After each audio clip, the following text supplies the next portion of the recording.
Hello, guys! Finalmente chegou o grande dia do nosso aulão Enem na Prática, focando em inglês. Nós vamos ver hoje o surgimento do Enem, a importância desse exame, vamos ver questões anteriores, quais são os temas mais recorrentes, vamos ver também os tópicos gramaticais que vocês precisam mais estudar, tá? E para isso eu vou compartilhar com vocês aqui um PowerPoint feito especialmente para vocês. Espero que vocês estejam comigo aí, meus alunos. Fiz propaganda, fiz o convite. Espero que vocês estejam aqui, espero que vocês gostem e que essa aula seja produtiva e seja boa para vocês, tá? Ajude de alguma forma vocês a conquistarem aí mais pontos no Enem, tá? Porque ele é a soma, né, de todas as disciplinas.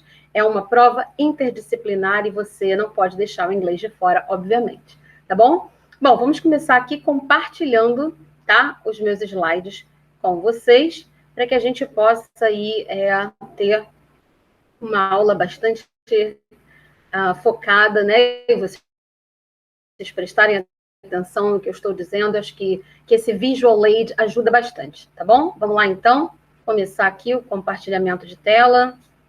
Vocês já estão vendo? Espero que sim. Vamos lá. Bom, eu sou a professora Vanessa, nem me apresentei, né? Entrei aqui falando como se todo mundo já me conhecesse, né? Eu sou a professora Vanessa Fernandes, da Unidade São João de Meriti. Então, os meus alunos de lá já conhecem um pouquinho do meu trabalho, mas você que está assistindo, que é de outra unidade, seja bem-vindo aqui nesse aulão focando em Enem na prática, e o tópico de hoje é língua inglesa, tá? Vamos lá? Você sabia que o Enem foi desenvolvido na década de 1990? Nossa, eu tinha aí uns, sei lá, deixa para lá, né? Tem tempo isso. Bom, e foi aplicado pela primeira vez em 1998, tá? Ele foi desenvolvido para medir as competências e as habilidades desenvolvidas pelo aluno ao longo do ensino básico, né, da educação básica, tá? E desde 1998, o modelo de prova vem se adaptando à interdisciplinaridade e também à democratização do conhecimento contemporâneo e aos currículos, aos desafios da era da informação também. Então, é uma prova que vem se atualizando, tá? O que é interdisciplinaridade?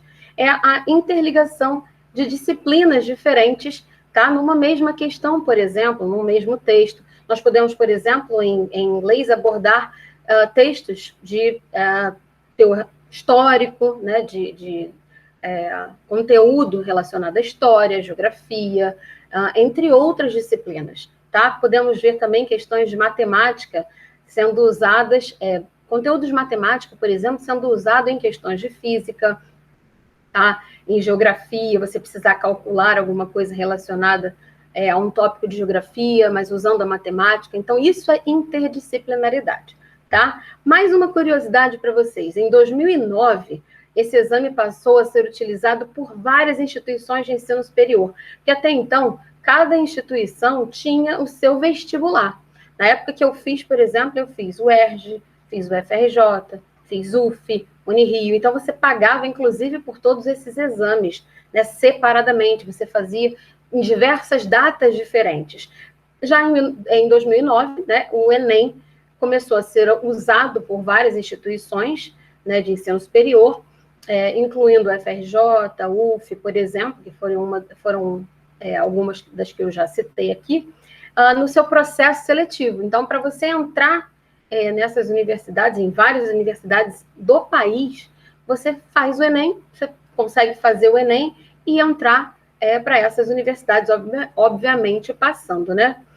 Hoje, mais de 600 instituições utilizam o desempenho do candidato no Enem, então, utilizam a nota do Enem, tá? E é um parâmetro de seleção, tá? E complementa ou até substitui o vestibular tradicional, tá? E as análises curriculares, tá? No caso, por exemplo, da UFRJ, UF, etc., você faz o Enem e é ali que você tem a sua nota, né, a nota de corte, etc., e você consegue ou não uma vaga, e é realmente através do Enem, ok?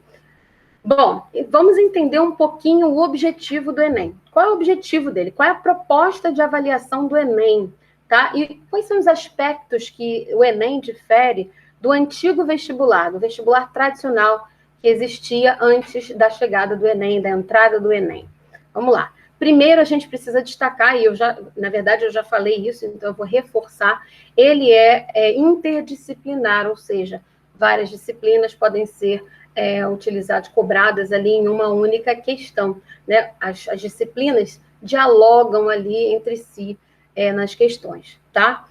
É de caráter individual, ou seja, você faz sozinho, é só você que faz, você não tem consulta, né? Não é em dupla, etc., como os outros também, os outros vestibulares também eram, e é voluntário, você não é obrigado a fazer o Enem, tá? Bom, o exame não tem como objetivo, isso aqui é muito importante, porque é nisso que difere dos vestibulares anteriores, tá? Ele não tem por objetivo avaliar o conhecimento em si, daquela forma de memorização sistemática antiga, né? Você memorizava, sei lá, fórmulas, digamos assim, e aí você executava aquela questão, mas o Enem, sim, mede a capacidade do aluno de refletir, tá? E de solucionar situações, problemas que são propostas, tá? Em todas as disciplinas. Basicamente, o Enem busca aferir, né? Testar o conhecimento de um aluno, quando ele conclui a educação básica, ele quer saber se o aluno domina as estruturas mentais, como, por exemplo, raciocínio lógico, dedução, interpretação textual, por exemplo, tá? E ele quer saber se esse conhecimento que o aluno adquiriu é suficiente para agir frente aos desafios que forem apresentados a ele ali, tá?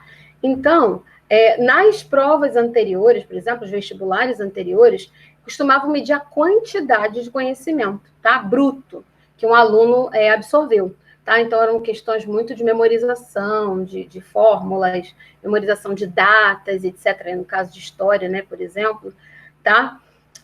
Que mais? As questões são objetivas, tá? No Enem também são objetivas, diretas e supervalorizavam, né, no caso dos vestibulares anteriores, a capacidade de memorização, como eu acabei de dizer, tá? Memorização de teorias, memorização de conceitos.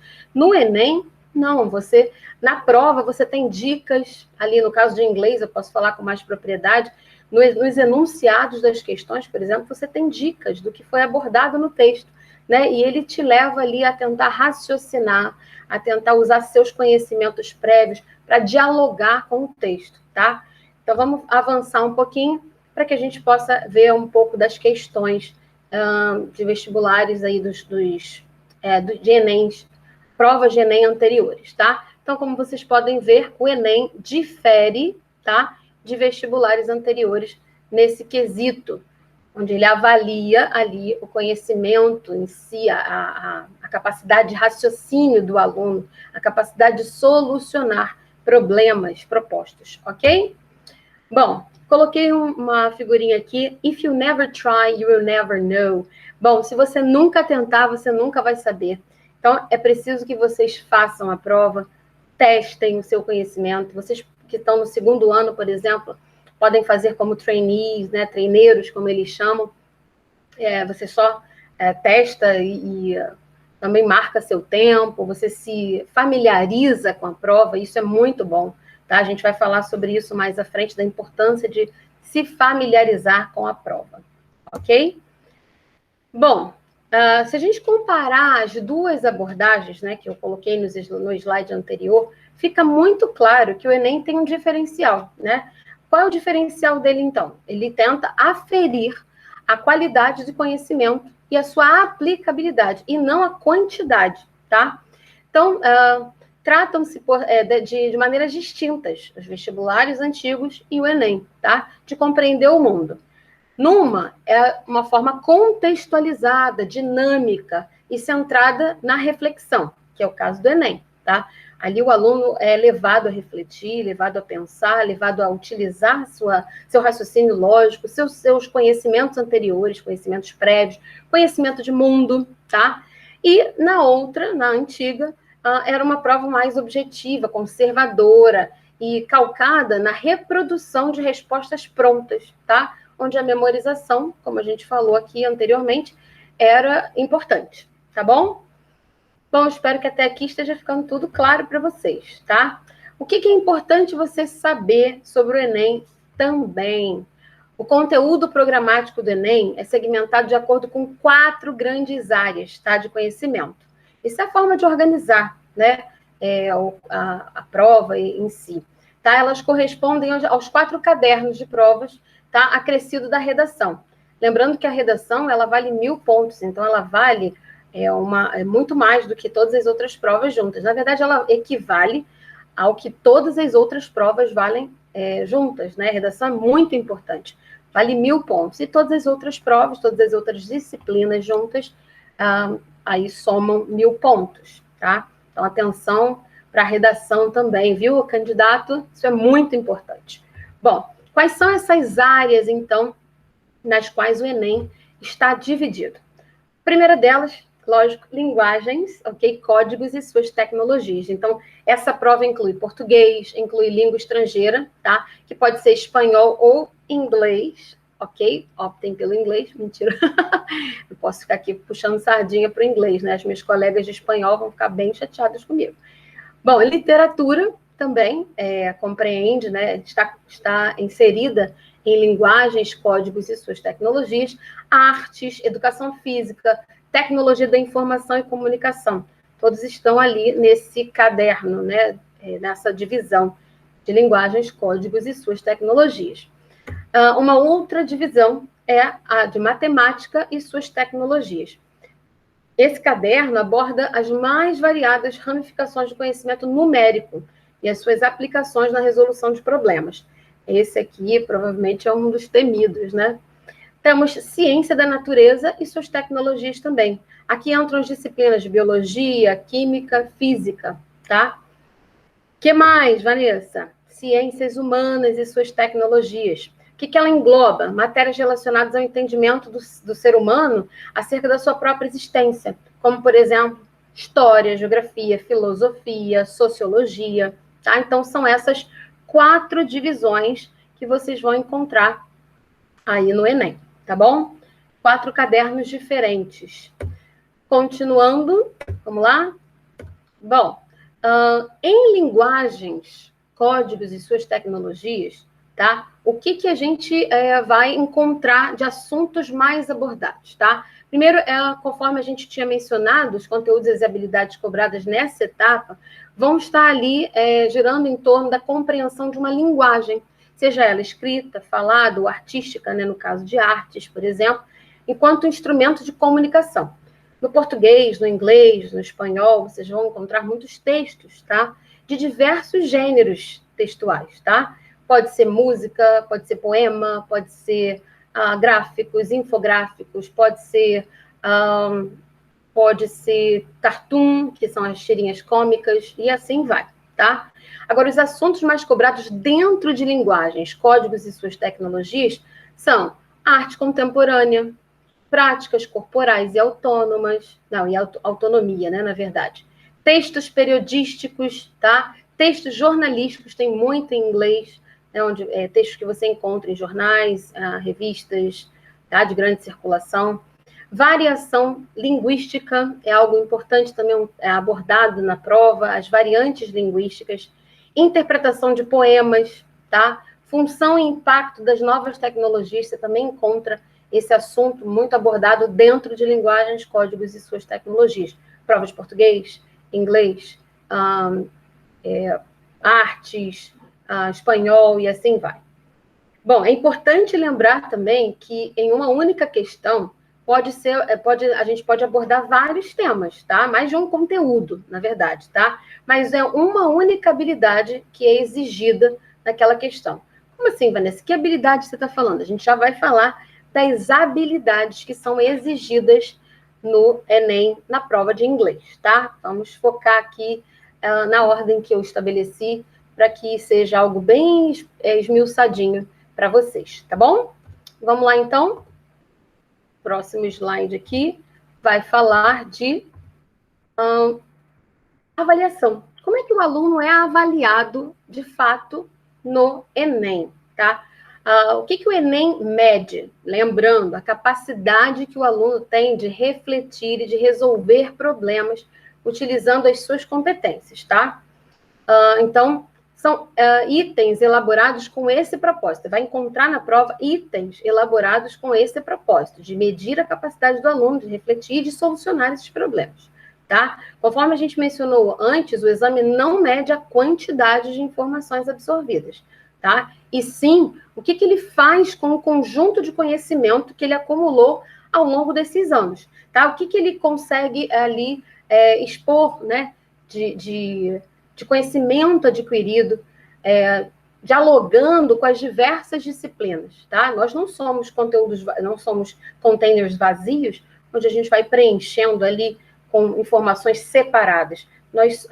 Todas as disciplinas dialogam, né? Vocês com certeza estão vendo aí temas em história que dialogam com temas de geografia.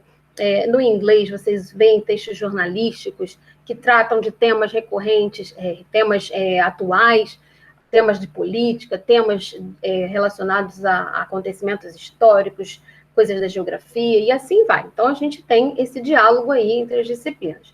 Tá? A capacidade de aplicar a teoria que você aprendeu, a prática de forma interdisciplinar e de encontrar uma ou mais soluções para determinada situação, problema, nesse caso, para o Enem, são essenciais, tá? Para vocês que são futuros universitários e profissionais, tá? Para entender isso e apostar nesse diferencial, o Enem se torna cada vez mais modelo de referência na avaliação dessas habilidades e de competências necessárias à prática da cidadania, tá? E você, que está prestes a cursar o ensino superior, né, vai testar como funciona, né, o Enem vai servir como um termômetro das habilidades mentais, físicas e emocionais, tá? Que você vai precisar ter lá no ensino superior, na sua faculdade. Um desafio muito grande para um aluno que presta, né, o exame do Enem o domínio da emoção, tá? Porque são muitas questões, né? Muitas questões, e você precisa dominar o seu tempo, o nervosismo. Então, esse é um grande desafio, tá? Você controlar aí o nervosismo, controlar suas emoções e conseguir ajustar seu tempo às soluções das questões. Né? Estima-se 3 minutos para cada questão do Enem. Então, vocês precisam aí tentar fazer esse time management, né? Esse controle do tempo. Então, como é que se faz para você ter esse domínio, ter essa capacidade? Fazendo realmente vestibulares, fazendo provas anteriores. Muito importante, é muito importante. A gente vai falar disso aqui daqui a pouquinho, tá? Acabei de entrar nesse tópico, ó. Por que fazer provas anteriores do Enem otimiza seus estudos? Vamos lá? Bom, como cada concurso e avaliação, as últimas edições do Enem seguem um padrão. Todas as provas, né, quando você faz aí, no caso a UERJ, ela não entrou no Enem. Você ainda faz a UERJ de forma separada. Né? Então, todas as provas, quer seja Enem, quer seja UERJ, quer sejam outros concursos que vocês façam, elas seguem um padrão. Né? Então, você observar as provas anteriores te ajuda, né, a entender como é que ela funciona, quais são os tipos de questões cobradas, né, o que se espera, né, do aluno nessa prova, tá? Então, como está escrito aqui, as últimas edições seguem um padrão de abordagem dos conteúdos que vai ficando mais claro para você, né, para você aluno, à medida em que você treina, tá? Que você direciona seus esforços para executar essas questões, para realizar essas questões, tá? Então, o que você precisa fazer? Se habituar a resolver questões modelo Enem, para que você se familiarize com a forma com que os problemas são propostos, tá? E os assuntos que são abordados. Segue um padrãozinho, assim, vocês vão ver que algumas questões, né, se vocês pegarem provas anteriores, alguns tipos de questões são repetidas, né? Cobra-se muito, por exemplo, em inglês, tira cômica, né? Os cartoons. Vocês têm também trechos de música, são muito recorrentes, pedaços de matérias, né, de jornais, textos informativos, então são muito recorrentes. E o tipo de questão é um padrão que vem ocorrendo ao longo desses anos, tá? Então, grande parte do desempenho de um candidato, né, nessas provas, como, por exemplo, o Enem, está relacionada à sua adaptação a esse formato, ao formato de prova em si, e a habilidade de compreender o que a banca avaliadora deseja, né? O que ela espera do candidato. Então, quanto mais provas anteriores vocês fizerem, mais familiarizados vocês vão estar. E isso é muito positivo, é um passo à frente, tá? Então, vamos lá? Hashtag fica a dica, tá? Então, assim, não esqueça disso. Tá em casa, tem um tempinho livre, teve um feriado, você que é do terceiro ano, do segundo, especialmente, né, do terceiro e segundo, façam provas anteriores, né? Sobrou um tempinho, vai lá, faça umas questões, tá ok? Isso é muito importante. Como é que é feita a correção do Enem? Eu queria muito falar sobre isso, então eu não posso deixar de destacar. A gente já vai entrar na resolução das questões, que eu acredito que seja o ponto alto aqui da nossa live, né, do interesse de vocês, mas eu não posso deixar de falar isso com vocês, porque eu não sei se isso foi abordado anteriormente por outros professores, e eu queria muito conversar sobre isso. Como é que é essa correção do Enem? Bom, as provas do Enem, elas seguem uma metodologia de correção chamada Teoria de Resposta ao Item, TRI. Provavelmente você nunca ouviu falar ainda, né, sobre isso. Mas do que ela difere da teoria clássica, né, dos testes, TCT, que era a forma de corrigir dos vestibulares anteriores, tá? Ela equivale a uma porcentagem de questões que o candidato acertou. Dessa forma, é possível que alunos que acertem o mesmo número de questões tenham notas diferentes, tá? Uma outra coisa muito importante que eu preciso destacar é que o TRI não tem como objetivo avaliar o número de questões corretas, tá? E sim a porcentagem ali, mas a proficiência dos candidatos, sim, né? E sim a proficiência dos candidatos em cada área do conhecimento, tá? Bom, dessa forma, dessa maneira, cada questão do exame possui um nível de dificuldade.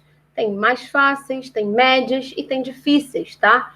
Ou seja, uma probabilidade de ser acertada pelos alunos de acordo com a sua proficiência, tá? Então, eles já pensam nisso ali, na probabilidade. Bom, as mais fáceis, a probabilidade é de um número maior, né, de pessoas acertarem.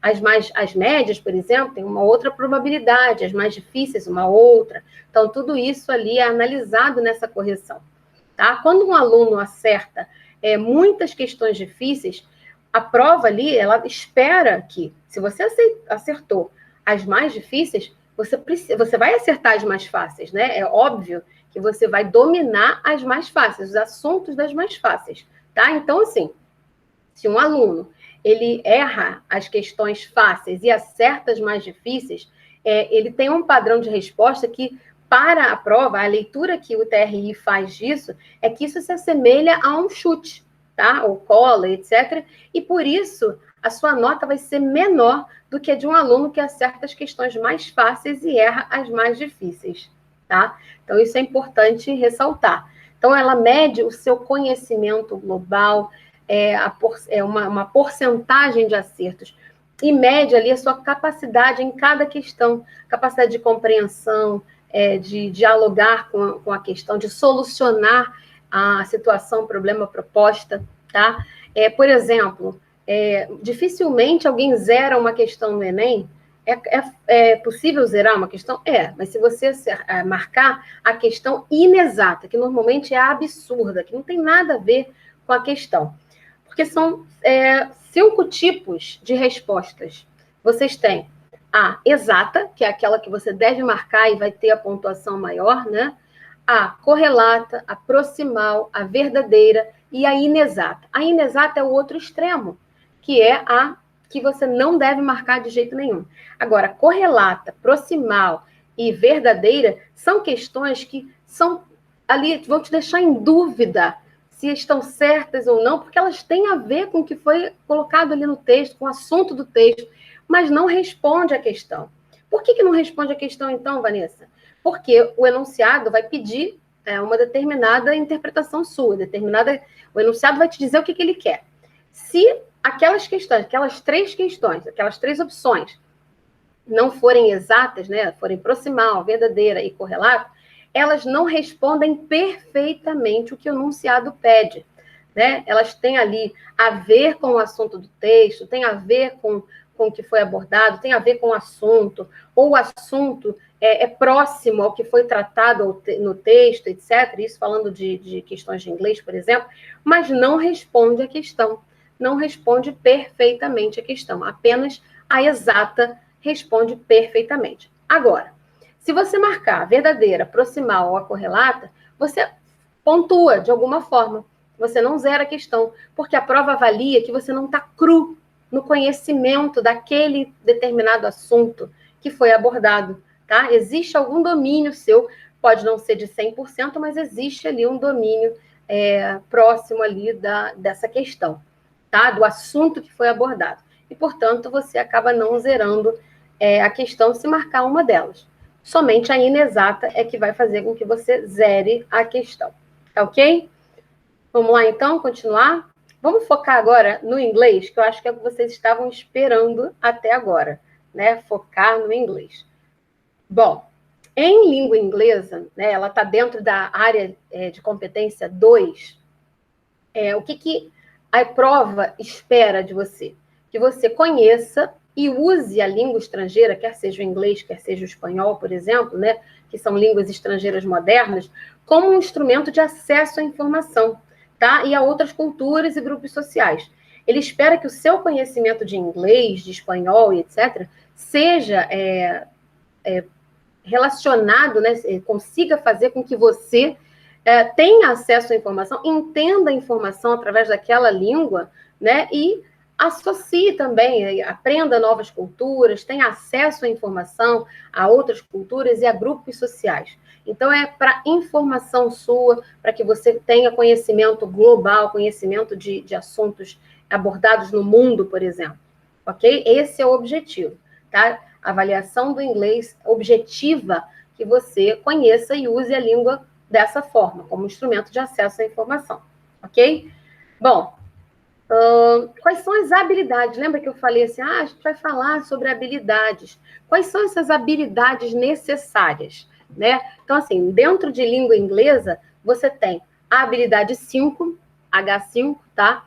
Que requer o quê? Que você seja capaz de associar um vocábulo, uma palavra, né? Ou expressões de um texto em língua estrangeira moderna ao seu tema, tá? São questões, por exemplo, de vocabulário, tá? De interpretação textual, onde é necessário que você compreenda vocabulários e expressões dentro daquele texto, tá? O que mais? A habilidade 6. Ela requer que você saiba utilizar os conhecimentos de língua estrangeira moderna e seus mecanismos, tá? Como forma de ampliar as possibilidades de acesso à informação, tecnologias e culturas, tá? Então, são questões também aí que, por exemplo, textos informativos, né, que vão vão trazer informações novas para vocês, tá? Textos relacionados a culturas de fora, culturas estrangeiras, ok? A habilidade 7 é a habilidade que requer que você consiga relacionar um texto em língua estrangeira às estruturas linguísticas. Então, são aquelas questões que tratam, por exemplo, de tópicos gramaticais de forma contextualizada. Por exemplo, quando ele te pede para entender o que é aquele modal verb, um exemplo, tá? Um modal verb dentro do texto, qual é a função dele ali, o que ele quer passar de mensagem, qual é o significado dele ali, é de possibilidade, é de habilidade, é de permissão. Então, é esse tipo de questão que cai quando você tem aí cobrada a habilidade 7, tá? E as estruturas linguísticas, né, sua função e seu uso social também, tá? E a habilidade 8 requer que você reconheça a importância da produção cultural em língua estrangeira como representação da diversidade cultural e linguística. São questões que trazem, por exemplo, músicas, trazem tópicos relacionados a culturas de fora, culturas diversas, tá? Então, são esse tipo de questões que caem aí no Enem, onde a gente vê a cobrança da habilidade 8, ok? Bom, espero que até aqui tenha ficado claro um pouco dessa teoria, né, relacionada ao Enem, tá? E a gente vai ver agora quais são os gêneros textuais mais cobrados. Então, eu tenho, geralmente nas provas de inglês do Enem, geralmente elas apresentam questões como charges, reportagens tiradas de jornais e revistas, muito comum, isso aqui, ó, muito comum, vejo bastante. Citações de contos, poemas, letras de música também já caiu bastante. O que mais? Gráficos ou infográficos, acho que eu não escrevi aqui, mas infográficos, tiras cômicas, nossa, tem muitas tiras cômicas, tá? E aí, como leque, né, de gêneros textuais que podem ser cobrados nas provas, é um leque grande, né, são inúmeras possibilidades, né? O aluno que vai fazer a prova, tem que se familiarizar com pelo menos os mais recorrentes, tá? Não dá para deixar de se familiarizar, por exemplo, com tiras cômicas, com os cartoons, tá? Eles caem sempre praticamente, tá? Reportagens de jornais, o Enem traz textos pequenos. A característica deles são textos pequenos em inglês e as questões, as perguntas, né, o enunciado e as opções em português. Você já vai ver aqui exemplos dessas questões, ok? Bom, e aí, Vanessa, o que eu mais tenho que estudar de tópico gramatical para a prova do Enem? Em inglês, o que eu tenho que estudar mais? Vamos lá. Tempos verbais. E aí eu não vou excluir nenhum deles, tá? Presente simples, passado simples, present perfect, que mais? Pensar que future forms, ok? As formas de futuro que a gente tem. Então, não dá. Present continuous, past continuous, não podemos descartar nenhum. Os tempos verbais, eles podem aparecer ali. Podem não, eles vão aparecer, né? A gente não faz um texto sem conjugar verbo, né? Então, é muito importante você conhecer. Voz passiva, tá? Assim, como textos informativos, jornalísticos, normalmente usam muito a voz passiva, você vai encontrar a voz passiva dessa aí nas provas do Enem, tá? Pronomes. Por exemplo, questões que te pedem para entender a referência pronominal. A que aquele pronome tal está se referindo na frase? Claro que isso tudo de uma forma contextualizada. Esse tipo de questão também cai muito na UERJ, tá? Você que vai fazer o UERJ, de referência pronominal, eu vejo muito na UERJ. O que mais que a gente pode destacar aqui? Um dos tópicos mais importantes são as linking words. O que são as linking words? Galera, linking words são as conjunções. Você não pode escrever, você não consegue escrever um texto coeso e coerente sem as conjunções, sem as linking words, que são o but, por exemplo, however, and, que mais? Nevertheless, e assim vai. For instance, first, second. Você não consegue escrever um texto sem linking words. Elas são muito importantes. Precisa estudar a fundo as linking words. Muitas vezes, você compreender a linking word ali te ajuda a entender, por exemplo, que num parágrafo anterior você tinha uma ideia diferente da que está sendo abordada no seguinte. Por exemplo, se você tem um however, né? Escreveu lá um parágrafo, veio um however no seguinte, você tem uma ideia contrária, né? Então, é importante demais conhecer as linking words. O que mais que eu destaquei aqui? Os modal verbs. Can, could, must, may, might, normalmente estão lá nos textos e você precisa conhecer o significado deles, né? Modal verb, aliado a um verbo principal, ele traz um significado só dele, né? Mas ele não consegue ser usado sozinho. Se eu disser, I may help you, ou I can help you, esse help, ajudar, can, indica essa possibilidade de te ajudar. Se você disser, I help you, eu ajudo você. Diferente de I can help you, eu posso, eu consigo te ajudar. Traz um outro significado, tá? Relative pronouns. Então, as palavras, né, elas têm referência, o pronome relativo faz referência a palavras ditas anteriormente no texto. Então, você precisa conhecer who, which, that, né? Os relative pronouns também são muito importantes a serem estudados para você ter uma prova melhor, né? Ter um êxito maior nas provas, né? Nos concursos, né? Enem, UERJ e qualquer outro concurso que você vá fazer. O que mais? Comparatives and superlatives. Normalmente os textos trazem, né, comparações de dados, comparações de informações, etc. Então é muito importante você também estudar um pouco de comparatives e superlatives. E Leitura e compreensão textual, tá? Sempre vai ser importante você estar aí testando, fazendo, né, questões de interpretação textual, porque elas são a maioria ali do Enem, tá? O ERJ também. O ERJ traz questões gramaticais? Tá, traz, mas de forma contextualizada. As de interpretação textuais são as mais comuns ali na prova, tá ok? Bom, vamos trabalhar, então, algumas questões de provas anteriores. Eu acho que esse era o momento que vocês mais estavam esperando. Então, vamos lá? Vou colocar aqui para vocês a primeira questão que eu selecionei. Eu selecionei, ó, um trecho de uma música da Madonna. Não sei se vocês conhecem essa cantora, ela é da minha época, né? Lá dos anos 90. Eu nem quis falar, né, da minha idade lá no início. Quando a gente falou lá de 1990, eu falei, sei lá quantos anos eu tinha. Isso não é relevante, não é importante. Vamos focar aqui, então, no texto. Eu trouxe para vocês, então, um trecho dessa música da Madonna, tá? De 1992.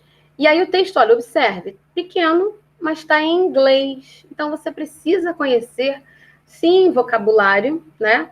Precisa estar familiarizado, desculpe, um pouco com o vocabulário de inglês, com o vocabulário na língua inglesa, para que você consiga realmente fazer a questão, tá? E observe, olha, o enunciado em português. E as questões, as opções? Português também. O que eu acredito que facilite para muitos alunos, né? Vamos ler, então, a questão? O texto é o seguinte, ó. In this life, sitting on a park bench, thinking about a friend of mine, he was only 23, gone before he had his time. It came without a warning. Didn't want his friend to see him cry.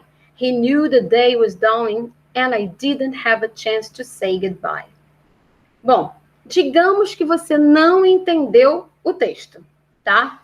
É preciso que você foque em algumas partes do texto aqui que são essenciais, mas eu vou fazer aqui a interpretação da questão como se você não soubesse, não tivesse entendido. Olha só.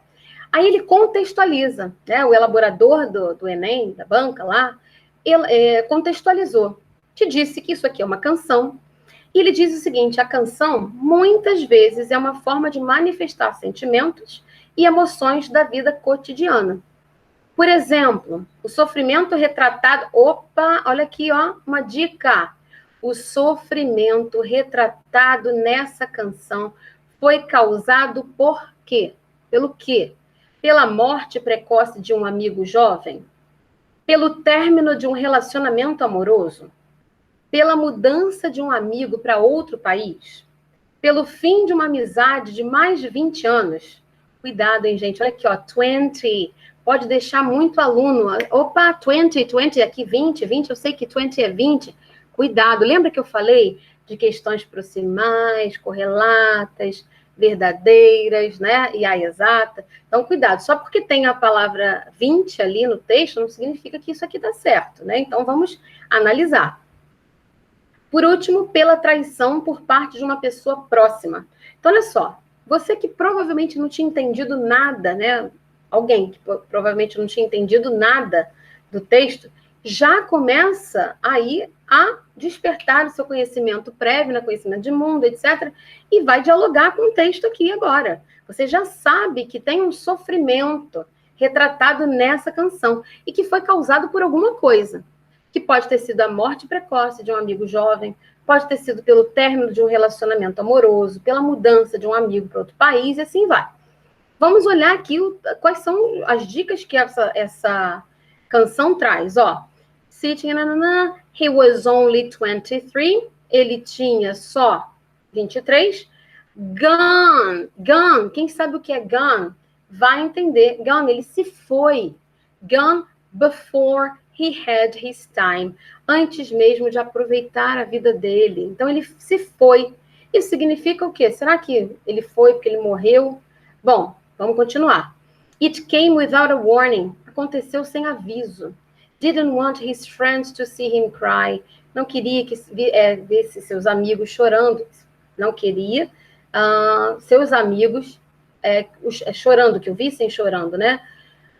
Que mais? He knew the day was dawning. Ele sabia que o dia estava amanhecendo and didn't have a chance to say goodbye. mas não teve aí a chance de dizer adeus. Olha só, thinking about a friend of mine. Então, é um amigo de uma pessoa que se foi antes mesmo de aproveitar a vida, ou seja, morte, tá? Alguém que vai sem poder aproveitar a vida é alguém que morreu, porque se ele tivesse se mudado, ele poderia aproveitar a vida em outro lugar.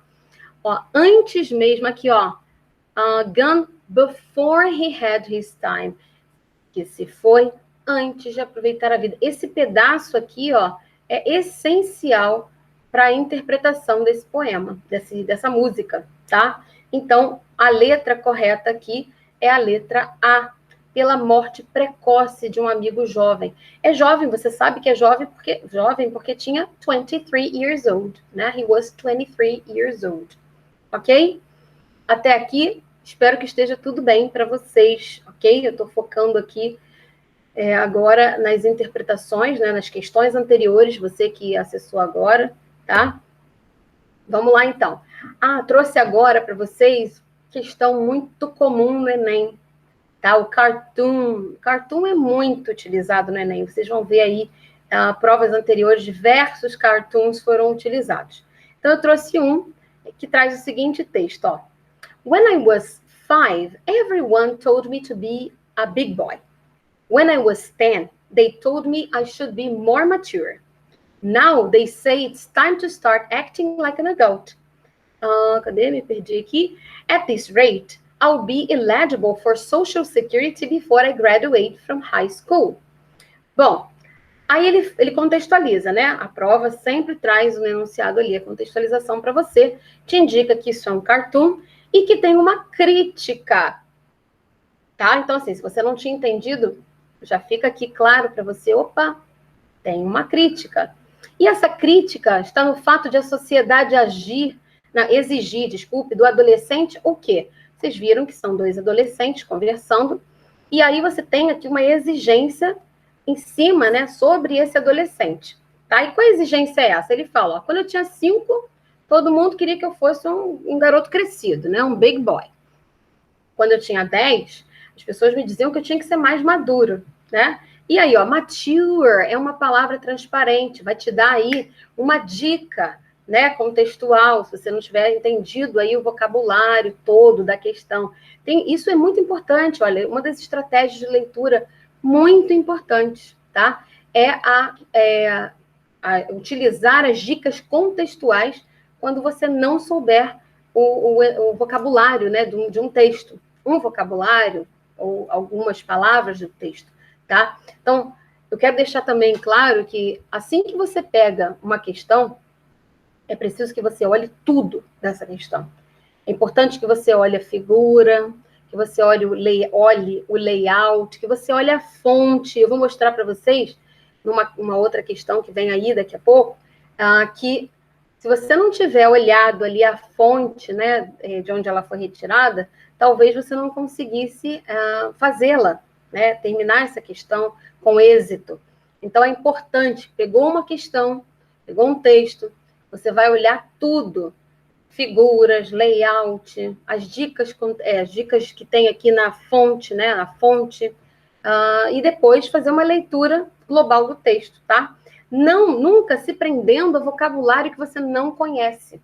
É importante que você, pelo contexto, tá, entenda as palavras que estão ali no texto, tá? Porque você não vai poder usar dicionário, não vai poder consultar um colega, né? Então, isso é muito importante. Ok? Então, vamos lá. Olha aqui, palavras transparentes são muito importantes também, olha, são os cognatos do português. Você já deve ter ouvido falar, né? Os meus alunos já ouviram falar, já falei muito de cognato. Né? Cognatos são palavras muito parecidas com o português, que têm o mesmo significado. Exemplo, ó, computer, mature, que mais? Television, e assim vai, tá? Olha aqui outra, adult, ó. Social Security, dá para te dar uma dica também. Então, vamos lá. E ele fala que quando tinha 10 anos, as pessoas exigiam que ele fosse mais maduro. E aí, agora, atualmente, eles dizem, né, que já é hora de começar a agir como um adulto. Acting like an adult, agir como um adulto.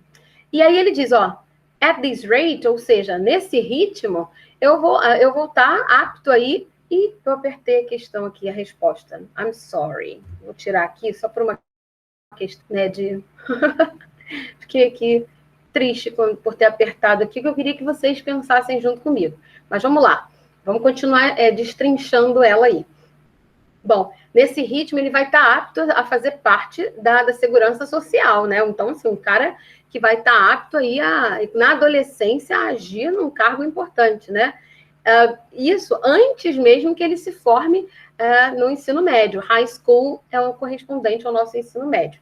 Então, qual é a crítica feita nessa questão, né? A sociedade, né? O fato de a sociedade exigir do adolescente o quê? Que ele se aposente prematuramente. Ninguém falou em retirement, que é aposentar-se, aposentadoria, né? É de amadurecer precocemente? Opa, acho que sim, mas vamos ler todas as outras. Eu não posso parar nessa questão. Eu tenho que continuar, tá? Eu não posso deixar de ler as outras, porque lembre-se, existem questões que são proximais, correlatas e verdadeiras, mas não são exatas. Eu tenho que preencher aqui, ó, o que o enunciado me pede, tá?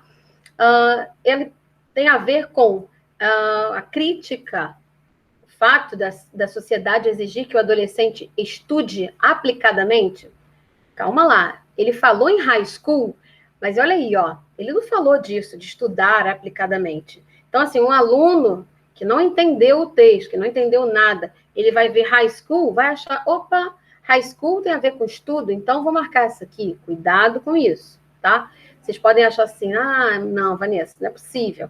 Mas acontece. Tem gente que, assim, não teve as mesmas oportunidades de aprofundar os conhecimentos em língua estrangeira como outras pessoas, né? Tem gente que domina hoje no ensino médio a língua estrangeira, mas tem gente que não, né? Que teve pouco contato, teve pouco acesso, né? E não domina. Então, isso pode ser um fator, sim, de levar esse aluno a errar essa questão.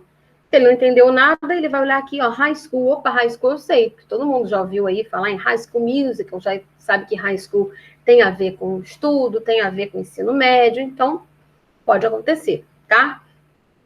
E a letra D é se forme rapidamente, ó, duas que falam de educação, olha, né? Então você já fica meio suspicious aqui, ó, já fica, opa, cabreiro, né? Que ele exige que você ouça atentamente. Essa daqui eu diria para você que é para você descartar. Em nenhum momento ele fala nada de ouvir, né? Aqui. Mas, como você viu, ele está relatando aqui as etapas. Com 5 anos, ele tinha que ser um menino crescido. Com 10, ele tinha que ser mais maduro, tinha que ter mais maturidade. Agora, na vida adolescente, exigem que ele haja como um adulto. Então, a resposta correta, a única possível, é amadureça precocemente, né? Então, assim, aí mostra que as pessoas estão requerendo desse adolescente, exigindo desse adolescente, que ele esteja sempre um passo à frente, né? Um pouquinho mais adiantado. E isso é amadurecer precocemente. Precocemente, antes do tempo, ok? Bom, próxima, vamos lá? Essa vocês precisam olhar muito bem também, a figura. Beber um pouquinho d'água, só um minutinho.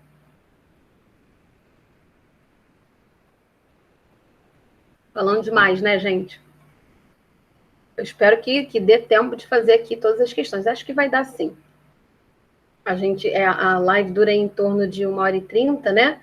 A gente ainda tem aí meia hora. Eu espero que eu consiga cobrir todas as questões que eu planejei.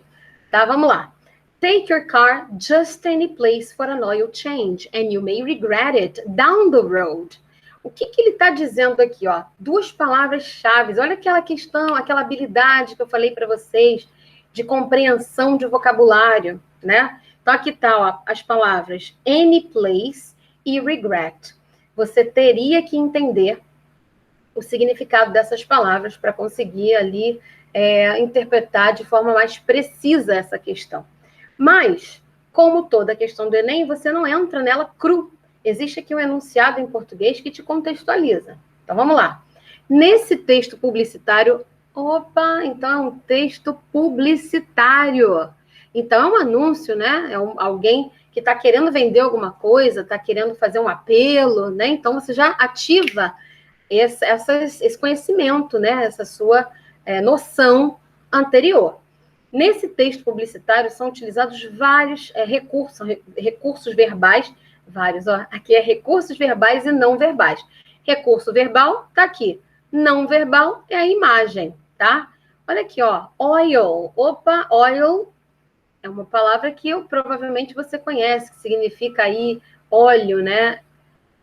O que mais? Ao associar, opa, peraí, não verbais para transmitir a mensagem. Ao associar os termos, aí ele fala de any place e regret. Ao associar esses termos, any place e regret, a essa imagem, o que você vai constatar? Né? Que o tema da propaganda é a importância do quê? Então, você já sabe que é uma propaganda, tá? Tá tentando te convencer de alguma coisa, né? É a preservação do meio ambiente? E olha só, a imagem com esse óleo todo jogado pode gerar em alguém essa ideia. Mas foi isso que o texto falou, eu não posso interpretar só pela imagem. Eu tenho que associar o que está escrito ali também, ó. Take your car, então, ó, leve seu carro, just anywhere, any place, a qualquer lugar for an oil change, para troca de óleo. Change é troca, né? And you may regret, e você pode se arrepender down the road, ou seja, virou a esquina ali, só desceu a rua, você já se arrependeu, tá? Então, o que ele está querendo te convencer? Você não pode trocar óleo em qualquer lugar. Essa é uma propaganda, lembra disso, né? Então, a pessoa que quis fazer essa propaganda tem a intenção de fazer com que você entenda que você precisa trocar o óleo lá com eles, num lugar que, teoricamente, né, para eles ali, é confiável, né? Então, é em relação à preservação do meio ambiente? Não. É em relação à manutenção do motor? Isso aqui, ó, tá relacionado. O assunto tem a ver com o texto, né? Troca de óleo, manutenção, né, de motor, né? Tem um pouco a ver, mas não responde. Qual é a importância dessa propaganda? O tema aqui trata de que importância? Importância de quê? É da manutenção do motor? Não é bem isso, né? Quando ele fala de regret, ele quer que você associe as duas palavras, o any place e o regret. Levar a qualquer lugar, você se arrepende. Então, é um pouco além de apenas fazer manutenção. É de escolha da empresa certa? Peraí. Se é uma propaganda e o cara quer convencer você a trocar na empresa dele, é para convencer você de que você tem que escolher a empresa certa, que no caso é a dele, né? Mas vamos lá, vamos continuar lendo. Consistência do produto, quer te convencer da importância da consistência do produto. Em nenhum momento fala de consistência. É da conservação do carro? Tem a ver, né? O assunto tem a ver com conservação de carro. Mas é esse o tema central, a ideia central, a informação mais importante. Aqui um exemplo ó, daquilo que eu falei para vocês. Do verdadeiro, do correlato, do proximal. Essa não responde a questão, embora o assunto esteja ali, tem a ver com o assunto do texto, tá? Então, a resposta correta é a escolha da empresa certa. Ok? So far, so good? Eu sempre uso essa pergunta para os meus alunos, né? So far, so good? Até aí, tudo bem? Espero que sim. Vamos lá.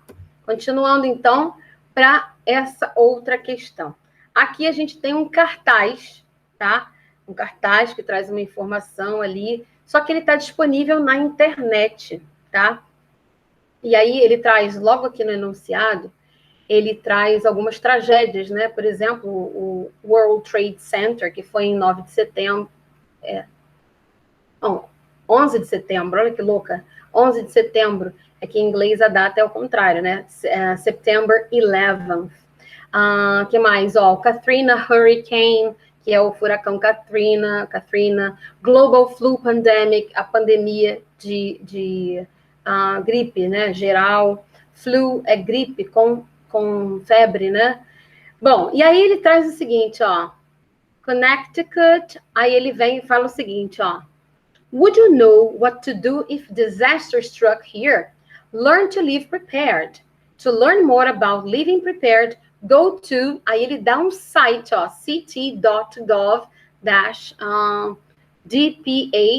Prepare. Esse site aqui é que traz para você como, né, de que forma você vai conseguir se prevenir, olha aqui, ó, de disasters. E aí ele traz aqui também, olha, um guia, Guide to Emergency. Aí eu não consigo ler o que está aqui embaixo, tá? Guide to Emergency, é um guia, né, do que fazer em situações de emergência. Olha a pergunta, ó. Would you know what to do if disaster struck here? Você saberia o que fazer se um desastre acontecesse aqui, ó, nos abatesse aqui, né? Learn to live prepared. Aprenda a viver preparado. Ele traz o site, tá? Que você pode clicar para aprender, para ter essa informação.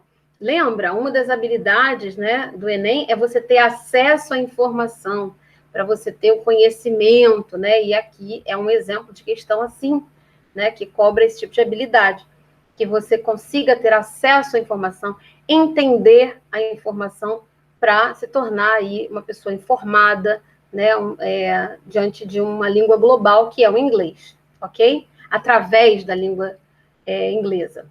Bom, aí ele traz o seguinte, ó, orientações à população são encontradas também em sites oficiais. Duas informações importantes aqui no enunciado para você, que são informações, orientações, aqui você tem orientações à população e que elas estão sendo encontradas em sites oficiais, tá? Ao clicar no endereço eletrônico mencionado no cartaz, aí você sabe também que tipo de texto é esse que ele traz aqui, ó, cartaz. Disponível na internet, o leitor tem acesso a quê? A ações do governo local referentes a calamidades? São das ações que o governo tomou, aqui traz ações que o governo tomou, ou ele fala aqui, ó, learn to live prepared. Então, ele vai te dar dicas, se é para você aprender a viver preparado para um caso de uma situação extrema, um desastre acontecer, ele vai te dar dicas do que fazer nessas situações, né? E não ações do governo local. Relatos de sobreviventes em tragédias marcantes. Esse guia vai trazer relatos, um guia que vai te dar informação. Isso é importante, saber, ó, guia, guide, um guia vai te trazer informações do que fazer e não de relatos anteriores. Ele pode até exemplificar em alguns momentos o que foi feito, mas ele não é esse o objetivo de um guia, né? Tipos de desastres naturais possíveis de acontecer, informações sobre acidentes ocorridos em Connecticut ou medidas de emergência a serem tomadas em catástrofes. A resposta que mais responde aqui, ó, por ser um guia e pela pergunta que está sendo feita e a resposta que foi dada, ó, would you know what to do if disaster struck here? Você saberia o que fazer? Learn to live prepared. Learn more about living prepared. Aprenda mais a estar sempre preparado, a viver preparado. Como? Através desse guia. Então, a única resposta possível aqui, a que mais responde a questão é letter E, a letra E, tá? Informações sobre acidentes ocorridos em Connecticut. Ele até pode exemplificar ali, mas não é o objetivo, né, da questão. O que mais que tinha aqui? Ó, tipos de desastres naturais possíveis de acontecer. Vai ter no guia, né? Quais são os desastres? Mas o objetivo do site é esse?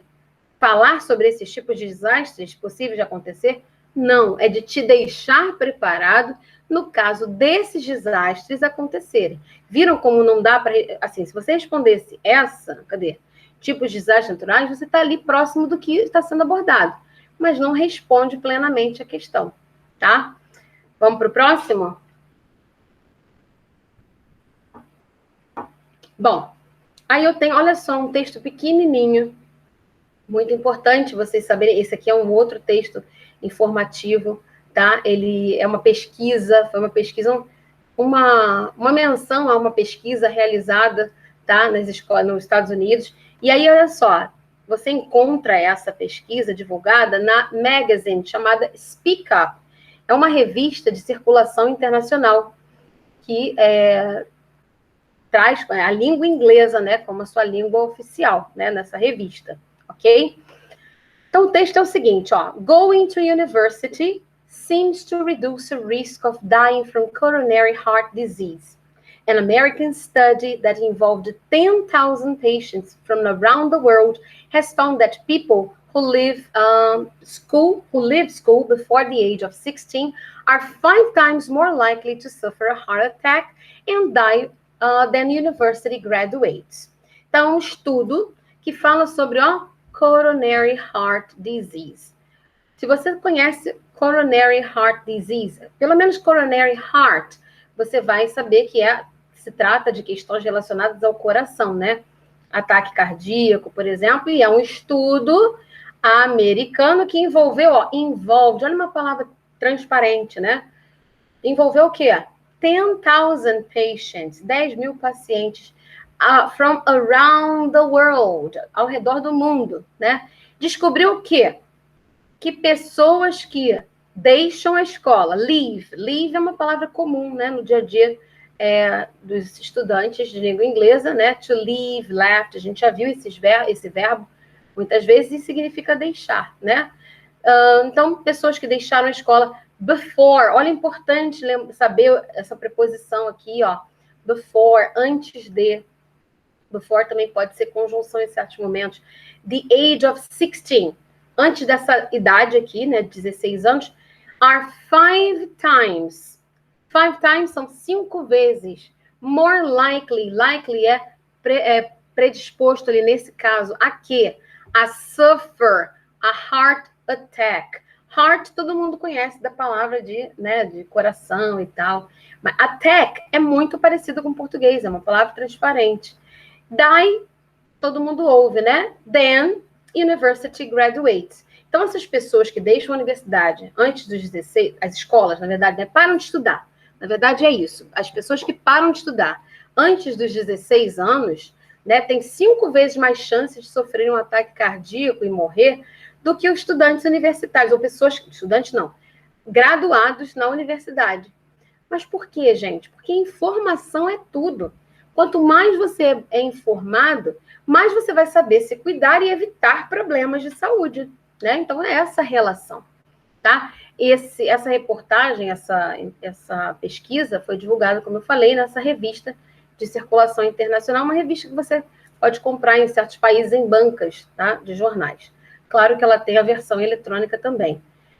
Bom, em relação às pesquisas, então você já sabe que é uma pesquisa, a utilização da expressão, essa expressão aqui, University Graduates, evidencia a intenção de informar que... Qual é a intenção aqui do elaborador dessa questão, do texto, né? Na verdade, quem elaborou o texto? Ele quer informar o quê?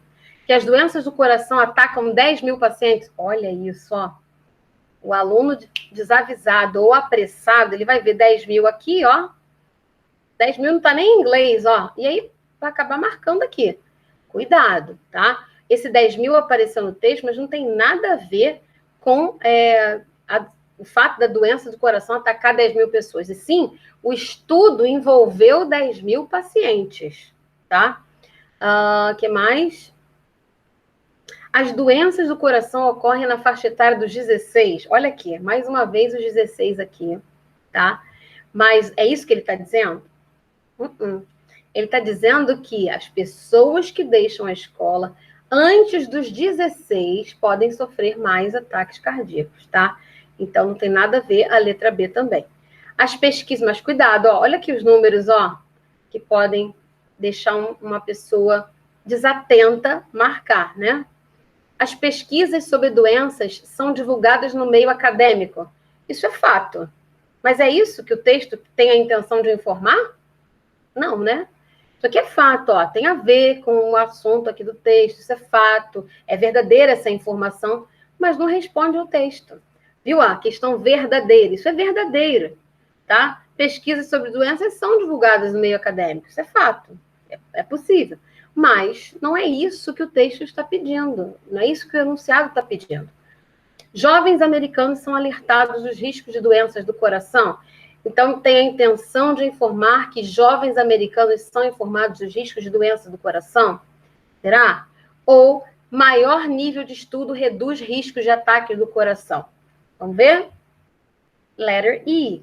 Quanto maior o seu nível de estudo, que é isso que ele está dizendo exatamente aqui, alunos, pessoas, né, que deixam a escola antes dos 16 têm 5 vezes mais chances de sofrerem um ataque cardíaco e morrer do que as pessoas que fazem uma graduação universitária.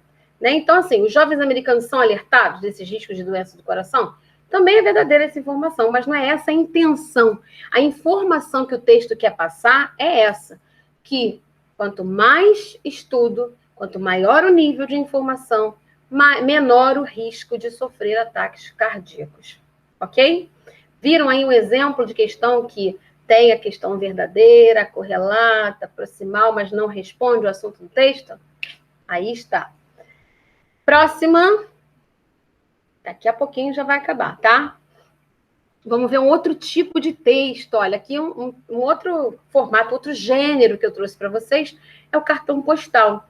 Muitos alunos, né, podem não estar familiarizados com esse tipo de texto, porque o cartão postal não é mais tão comum, né, entre jovens e tal. Na minha época, né, de adolescente e tal, quando eu ia a algum lugar, visitava algum estado diferente, eu enviava cartões postais para os meus amigos, para os meus familiares.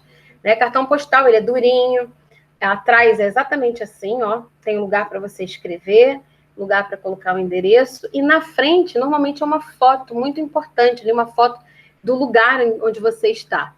E é preciso selar o cartão postal, colocar selo. Quem já enviou uma carta alguma vez nos Correios sabe o que é selo, né, gente? Bom, vamos ler, então, o que está escrito nesse cartão postal. É o seguinte, ó. Send us a postcard in an envelope with your name, your address, a postcard stamp, and what you would like to know about the Andrew Project or a question you have about Antarctica, and we'll send a postcard to you from the ice. Bom, o que ele diz aqui? Eu não vou nem traduzir agora, não, vou esperar só para contextualizar aqui, e aí eu falo um pouquinho, tá? Aí ele colocou o endereço, tá? Aqui do postcard, aqui seria o lugar para o stamp, tá? E aí é o seguinte, os cartões postais costumam ser utilizados por viajantes. Olha a contextualização. Se você nunca viu, se deparou com esse tipo de texto lá na prova, a prova está te ajudando a entender, né? Então, aqui, ó. Isso, então, é um cartão postal utilizado por que público, né? Por quem? Por viajantes, né? Que desejam enviar notícias dos lugares que visitam e parentes, né? E para parentes e amigos. Bom, hoje vocês mandam uma foto, né? Pelo WhatsApp, mas antigamente não tinha WhatsApp. Então, o cartão postal era muito usado, era muito comum. Bom, esse cartão postal foi publicado no site do projeto Andrew. E o texto em formato de cartão postal tem um propósito. Qual é o propósito desse cartão postal? Você teve que ler aqui o texto para entender. Foi comunicar o endereço? É isso que ele está pedindo aqui? Ele está te pedindo até o teu endereço. Mas ele não está a fim de comunicar endereço de nada. Não é esse o propósito. É convidar colecionadores de cartões postais a se unirem a um evento. Em nenhum momento fala de coleção de cartão postal, né?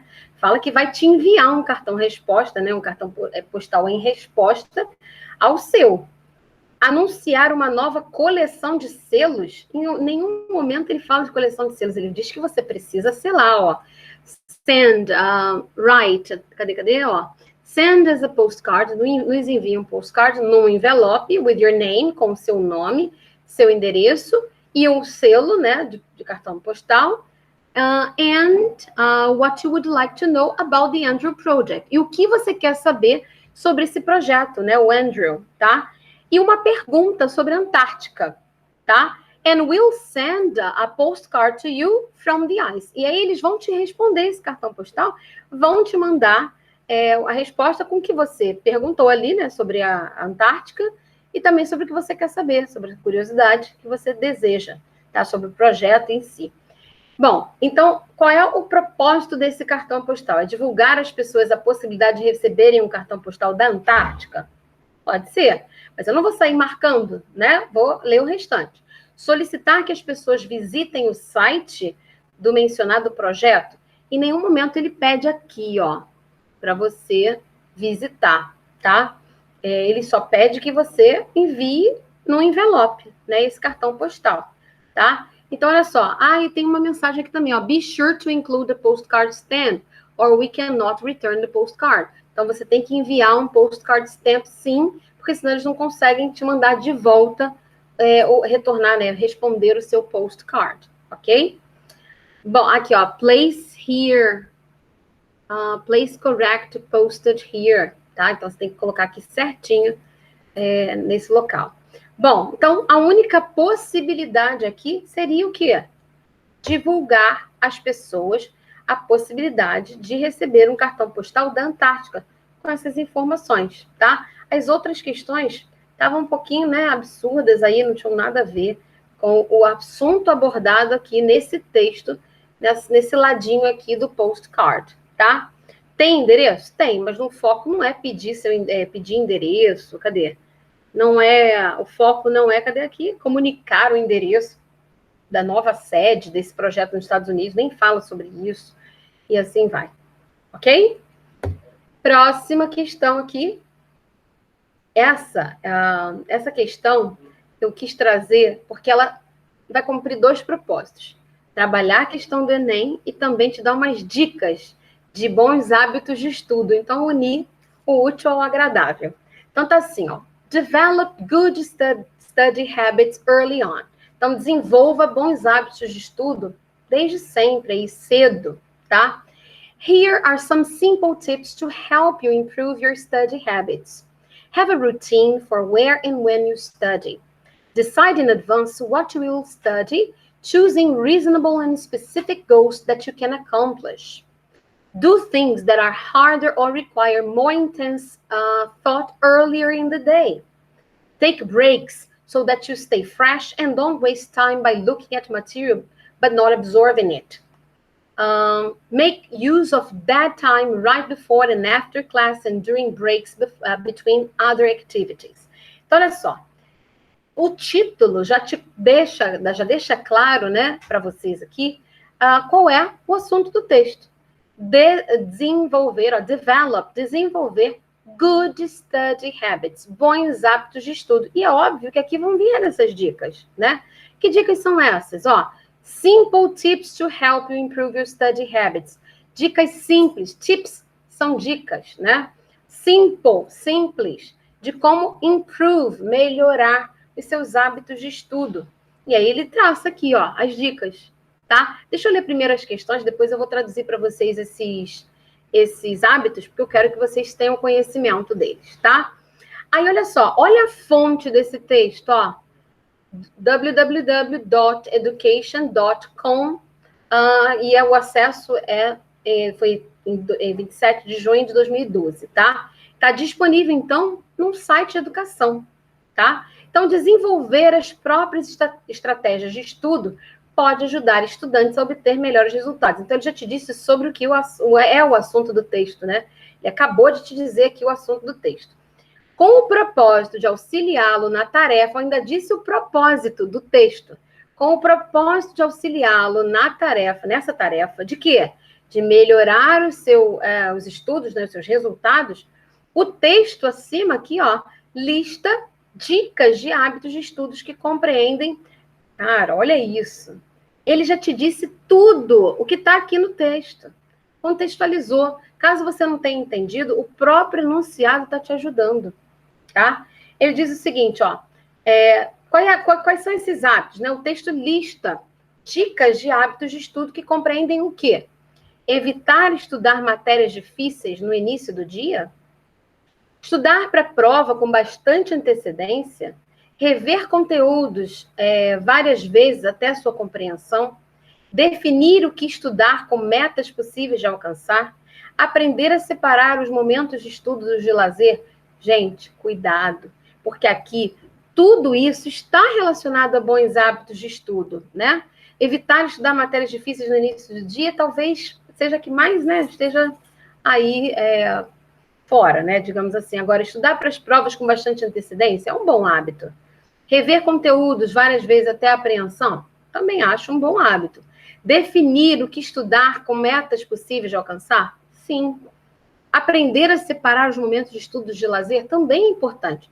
Tudo isso está relacionado ao texto, mas olha só, eu vou ter que marcar a que responde totalmente o assunto do texto. O que está aqui como dica? Quais dessas estão realmente retratadas? Qual dessas aqui, qual dessas está realmente sendo retratada aqui nesse texto? E não aqui está verdadeira. É verdadeiro, tudo isso aqui é. Vamos lá. Have a routine for where and when to study. Tem uma rotina de onde e quando estudar. Aqui tem isso? Definir onde e quando estudar? Não tem. Decide in advance what you will study, choosing reasonable and specific goals that you can accomplish. Decidir com antecedência o que você vai estudar, escolhendo aí reasonable and specific goals. São goals, objetivos específicos e possíveis, racionais, né? E que você possa alcançar, tá? Reasonable é que tenha... é possível, né? Que seja perfeitamente alcançável, né? Eu esqueci agora a palavra em português para a tradução real dela, reasonable, razoável, né? Que seja razoável, tá? Então, vamos lá. Isso tem aqui? Opa, tem sim aqui, ó. Definir o que estudar com metas possíveis de alcançar. Mas vamos ver o restante.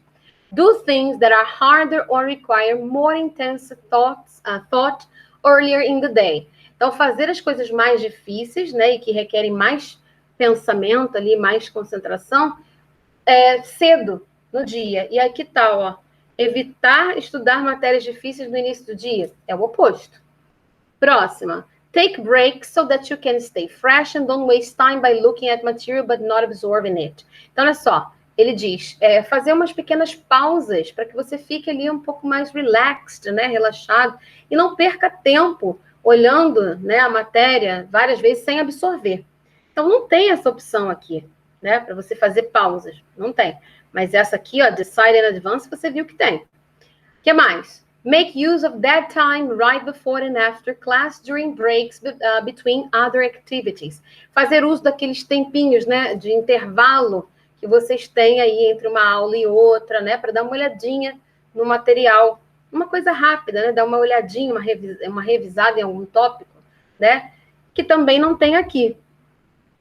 Tá? Aprender a separar os momentos de estudo e de lazer, você tem que fazer isso, mas o texto não traz aqui para você esse dado. Então, a única resposta possível é letter D. Definir o que estudar com metas possíveis de alcançar. Ok? Bom, creio eu acho que esse é o último slide que a gente tem, está quase chegando mesmo ao final do nosso tempo, né, de live aqui. Eu acho que vai dar para fechar certinho, sem esgotar, né, o tempo. Então, vamos lá. Esse tipo de texto aqui é um infográfico, tá? Ele traz informações dessa forma aqui, ó, com figuras, né, com porcentagens e tal. E o próprio título aqui, ó, da questão, o próprio enunciado traz, ó, o infográfico aborda a importância do inglês para os negócios. Então, se você não sabia o que era Global Enterprise Need Business English, você já sabe que tem a ver com negócios. Enterprise tem a ver com questão de negócios, né, de empreendimento. Então, vamos lá. Nesse texto, as expressões but e yet only evidenciam, que tipo de questão é essa? Olha aqui, ó, onde as linking words, olha aqui, linking words, que eu falei que é importante estudar, sempre estão aí, ó, nos textos, sempre caem. Tá aqui, ó, but, yet only. O que elas evidenciam aqui? Preste atenção que aqui, ó, elas vão te dar uma ideia, né, que você precisa compreender. Que ideia é essa? Então, vamos ler o texto. Global Enterprise Need Business English. Então, olha só.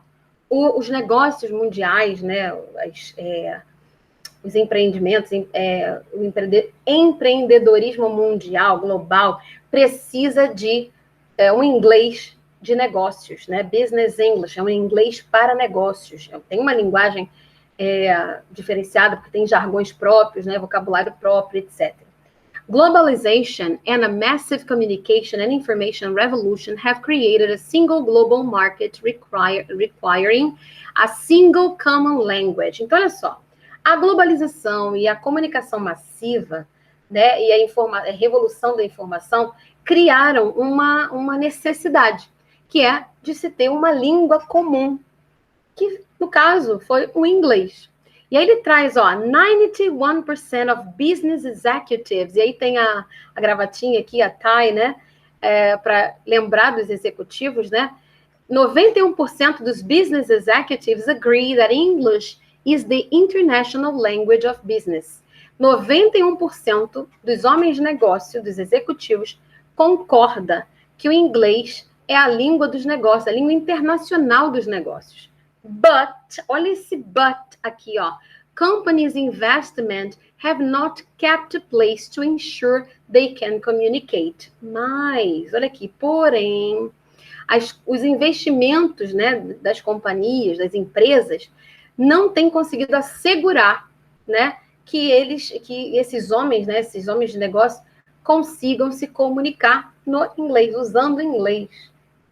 Olha o but aqui, trazendo uma ideia contraditória. Aí vem, 92% of non-native English speakers global enterprise employees say communication in English is critical or important for their jobs. 92% dos não nativos, né, falantes da língua inglesa, mundialmente, eles dizem que a comunicação em inglês é crítica, né, mas que é importante, né? Ou ela é crítica para algumas companhias, algumas empresas, mas ela é importante para os trabalhos deles, para o trabalho deles. Yet only, porém, no entanto, ainda assim, 7% report that their current English skills are sufficient for success on the job. Porém, olha só, ainda assim, somente 7% dizem, alegam, reportam que o inglês deles, né, a habilidade na língua inglesa é suficiente para obter êxito no trabalho. Então, a gente tem aqui, ideias de contraste, né, com essas conjunctions. Mas vamos lá. Nesse texto, as expressões but e yet only evidenciam o quê? Um impedimento às transações comerciais em contexto internacional. Alguém disse que aqui fica impedido, né? As transações comerciais ficam impedidas. Não está escrito isso no texto. Pode ser que isso aconteça pela falta do inglês? Pode, mas não está explícito aqui no texto, não está escrito isso no texto. Não é esse o assunto central do texto. O desinteresse dos funcionários nos cursos oferecidos pelas empresas. Há um desinteresse? As empresas fornecem, ao contrário, né, que está dizendo que elas não têm conseguido assegurar, né, essa capacidade de comunicação. Então, ninguém fala aqui de investimento e tal, e desinteresse dos funcionários. Letra C. Uma comparação entre as visões dos executivos sobre o aprendizado do inglês. É uma comparação entre visões diferentes dos executivos? Não. Eles têm essa visão de que é importante, mas existe um dado, né, que diz que, apesar de acharem importante, não tem nas empresas esse investimento ou essa... que mais? Cadê? Onde está aqui? Eles não têm essa habilidade, né, de comunicação no inglês, mas ninguém está falando que existem visões diferentes dos homens de negócio, dos executivos. Uns pensam que é importante, outros não. Não, esse dado não está ali. A necessidade de inserção de funcionários nativos no mercado de trabalho globalizado, só porque falou de native speaker ou non-native speaker, não, o texto em momento nenhum fala de inserção de funcionário nativo, tá? Apesar de que poderia ser uma solução? Poderia, mas não está aqui inserido essa informação, tá? E fala, a letra E, um contraste. Então, vamos lá. Nesse texto, as expressões but e yet only evidenciam um contraste entre o ideal, que seria as pessoas falarem, né? 91% acham que é importante, que é a língua mais importante. Então, esse é o ideal, que todos falassem, né? E o real, o que acontece é que só 7% tem a consciência, né? Reconhecem, reportam que teriam sucesso usando a língua inglesa. Então, é um contraste, o texto retrata isso, evidencia isso, Um contraste entre o ideal e o real sobre a comunicação. Olha aqui, ó, communicate, ability to communicate. Em inglês, em inglês? Tá aqui, ó, o English. No mundo empresarial? Sim, é no mundo empresarial? Aqui está, ó, enterprise, ok? Enterprises, ok? Então, realmente, a letra... Opa, não está indo. A letra E é a correta, ok? Bom, deixe-me ver. Ih, não, essa não era a última. Acredito que essa seja. Vamos lá. Bom, eu trouxe aqui para vocês um outro tipo de texto que pode cair no Enem, que é o folder. Essa é a questão que eu falei para vocês, que se vocês não lerem, aqui, ó, a fonte pode ser que não consiga resolver essa questão. Porque na fonte diz de onde é esse folder, do que é esse folder, que é Spring Break Camp, é de um acampamento de spring, né, da primavera aí. Então, olha só, aqui tá assim, ó, Fun with Folk Art, Spring Break Camp. E aqui também, ó, o enunciado e a fonte. Se você não vê o enunciado aqui, ó, o título, né, e a fonte, para saber que isso é um folder desse lugar, não conseguiria matar a questão. Então, vem assim, ó, Fun with Folk Art, né, divirta-se com arte folclórica. Art can be made by anyone. A arte pode ser feita por qualquer um. From pioneer in the Florida frontier to ancient Tumunkan, Indian tribes, artistic tradition abounds, I think, across many cultures. Learn how to make a Native American pottery, sing pioneer folk songs, and listen to folk tales passed down through generations. Então, o que você vai fazer nesse acampamento? Várias coisas, né? Ele diz que a arte pode ser feita por qualquer pessoa, desde de uma pessoa que chegou na Flórida lá nos tempos remotos, lá atrás, né? É um pioneer em Flórida, na fronteira da Flórida, até os mais ancestrais aí, Tumukan. It's an Indian tribe, é uma tribo indígena, né? Indígena, isso mesmo. Bom, e aí ele fala o seguinte, ó, learn how to make Native American pottery. Você vai poder, nesse acampamento, aprender através da arte, né? Fazer. Pottery é cerâmica americana. Cantar canções, né, relacionadas ao folclore, né, bem anteriores, né, ancestrais aí. Que mais? Ouvir histórias folclóricas e também que são passadas de geração para geração. Então, esse é o objetivo do folder, divulgar o que você pode fazer nesse acampamento. Então, olha só, aí vem, tendo em vista a procura por atividades de lazer. Digamos que você não entendeu nada. Aqui já diz, ó, tendo em vista a procura por atividades de lazer em períodos de recesso escolar, esse folder divulga o quê? Uma proposta de acampamento com abordagem temática? Anuncia a exibição de uma série de filmes sobre tradições culturais? Ninguém nem falou em filme aqui, né? Comunica a abertura de inscrições para um curso de música folclórica. Vai ter curso lá? Não, você até pode cantar música folclórica. Então, a palavra música folclórica, ela está no texto, mas não responde aqui, ó, a questão. Encoraja a realização de oficinas de contação de história para as crianças?